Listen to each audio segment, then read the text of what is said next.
हर हर Mahadev everyone, welcome back to my channel Shweta Rajput versatile. तो भक्तों, इस वीडियो में मैं आपको सोमवार की व्रत कथा सुनाने जा रही हूँ। तो कृपया करके ये कथा ध्यानपूर्वक सुनिएगा और हर हर महादेव लिखना बिल्कुल मत भूलिएगा। आज सावन का दूसरा सोमवार है, वहीं इस दिन व्रत रखने का विशेष महत्व बताया गया है। मान्यता है जो व्यक्ति इस दिन व्रत रखता है उसकी सभी मनोकामनाएं पूर्ण होती हैं। साथ ही भगवान शिव व माँ पार्वती का आशीर्वाद प्राप्त होता है। लेकिन इस दिन जो व्यक्ति व्रत रखता है उसको ये कथा अवश्य पढ़ना अथवा सुनना जरूरी माना गया है। मान्यता है इस कथा के पढ़े बिना या सुने बिना व्रत का फल प्राप्त नहीं होता है। तो भक्तों, आइए अब हम सुनते हैं इस व्रत की कथा। एक बार भगवान भोलेनाथ और माता पार्वती जी मृत्युलोक घूमने की इच्छा से मृत्युलोक में आए। यहाँ माता पार्वती व भगवान शंकर जी मृत्युलोक में घूमते घूमते विदर्भ देशांतर्गत अमरावती नामक नगरी पहुँचे, जो कि बहुत ही सुंदर थी। यहाँ उन्होंने देखा कि अमरावती नगरी अमरपुरी के दृश्य सभी प्रकार के सुखों से परिपूर्ण थी। उस नगरी में राजा द्वारा बनाया हुआ बहुत सुंदर भगवान भोलेनाथ जी का मंदिर भी था। उस मंदिर में भगवान भोलेनाथ जी और माता पार्वती निवास करते थे। एक दिन माता पार्वती जी ने भगवान से कहा, हे प्रभु, आज तो हम और आप दोनों चौसर पासा खेलेंगे। शंकर जी ने माता पार्वती जी की बात मान ली और चौसर खेलने लगे। उसी समय मंदिर का पुजारी ब्राह्मण मंदिर में पूजा करने के लिए आया हुआ था। माता ने ब्राह्मण को देख एक प्रश्न किया कि पुजारी जी बताओ कि इस बाजी में दोनों में से किसकी जीत होगी और किसकी हार होगी। ब्राह्मण ने बिना सोचे समझे कहा कि भगवान भोलेनाथ ही जीतेंगे। कुछ समय बाद बाजी समाप्त हुई और माता पार्वती जी की विजय हो गई। माता पार्वती को ब्राह्मण के झूठ बोलने पर क्रोध आया और कोढ़ी होने का श्राप दे दिया। भगवान शंकर जी के बहुत समझाने के बाद भी माता नहीं मानी और वो दोनों वहाँ से चले गए। कुछ समय बाद उस ब्राह्मण पुजारी को कोढ़ होने लगे और धीरे धीरे उसके सारे शरीर में कोढ़ हो गए। ऐसे में वो बहुत ही परेशान व दुखी रहने लगा। इस तरह कई दिन बीत गए। फिर एक दिन देवलोक की अप्सराएं शिव जी की पूजा करने उसी मंदिर में आईं। अप्सराओं ने उस पुजारी के कष्ट को देखकर बड़े दया भाव से उसके रोगी होने का कारण पूछा।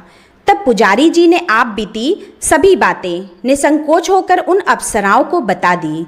ये सुनकर वो अप्सराएं बोली, हे ब्राह्मण, तुम दुखी मत हो, भगवान भोलेनाथ जी आपके सभी कष्टों को दूर कर देंगे।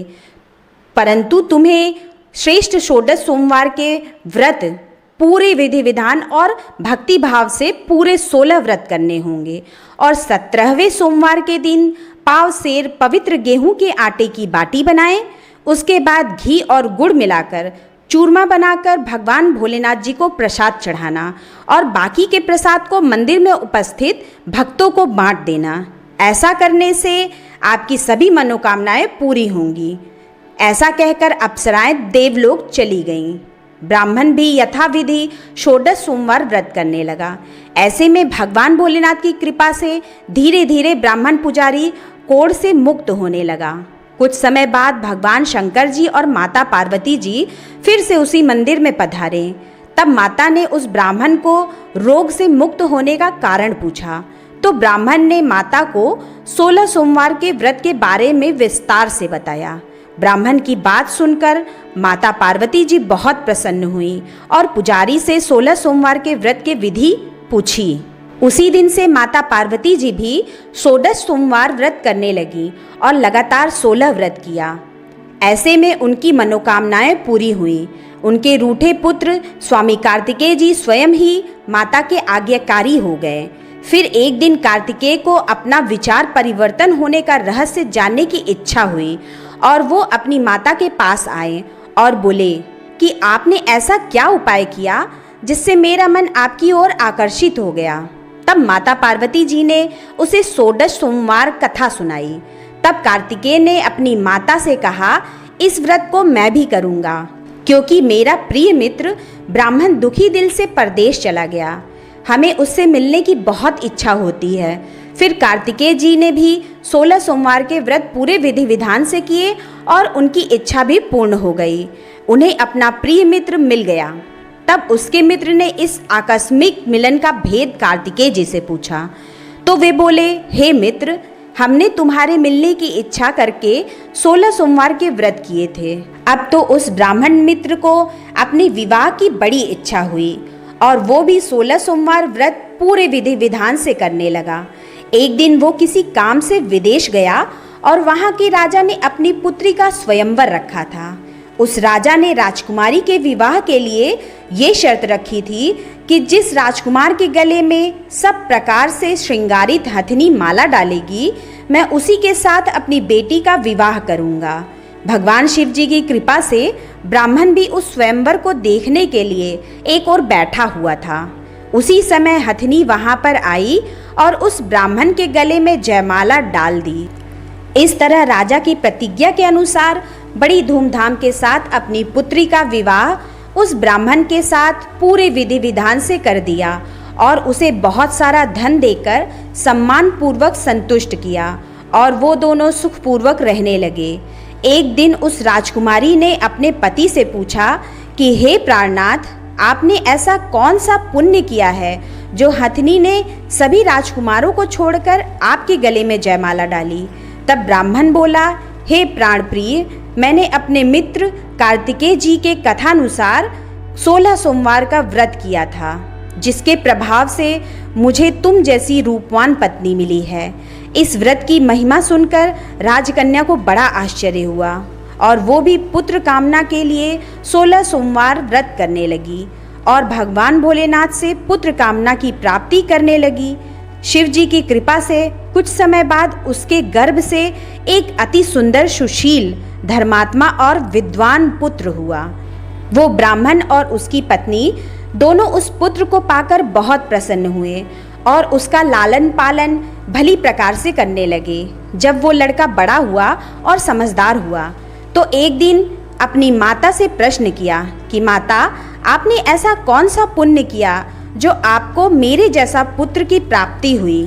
पुत्र की बात सुनकर उस राजकुमारी ने अपने द्वारा किए गए 16 सोमवार व्रत की कथा और पूरे नियमों के बारे में उसे बताया। पुत्र ने सब तरह के मनोरथ पूरे करने वाले इस सरल व्रत को सुना तो वो भी राज्याधिकार पाने की इच्छा से हर सोमवार को यथाविधि व्रत करने लगा। व्रत शुरू करने के बाद एक देश के वृद्ध राजा के दूतों ने आकर उसको राजकन्या के लिए वरण किया। राजा ने अपनी बेटी का विवाह ऐसे सर्वगुण संपन्न ब्राह्मण युवक के साथ करके बड़ा सुख प्राप्त किया। धीरे धीरे राजा वृद्ध हो गया और उसके लिए राजकाज संभालना मुश्किल हो गया। उसने अपने दामाद का राज्य तिलक कर दिया और वहां का राजा घोषित कर दिया। इस तरह ब्राह्मण पुत्र राजा बनकर भी ये व्रत करता रहा। जब 17वां सोमवार का व्रत आया तो उसने अपनी रानी से सभी सामग्रियों सहित भगवान भोलेनाथ जी के मंदिर आने को कहा, किंतु रानी मंदिर नहीं गई और उसने अपने दास दासियों को पूजा की सामग्री लेकर मंदिर भेज दिया। राजा ने पूरे विधि विधान से भगवान शिव जी की पूजा करी। जब वो वहां से जाने लगा तो उसने सुना कि आकाशवाणी से एक आवाज आई और उसने कहा, हे राजा, अपनी इस रानी को राजमहल से निकाल दे, नहीं तो ये तेरा सर्वनाश कर देगी। इस वाणी को सुनकर राजा आश्चर्य में पड़ गया और उसने तुरंत मंत्रियों की बैठक बुलाई और आप बीती सुनाई। मंत्री आदि सभी बड़े विस्मय और दुख में डूब गए, क्योंकि जिस कन्या के साथ राज्य मिला है, राजा उसी को राज्य से निकालने का जाल रच रहा है। ये कैसे हो सकेगा?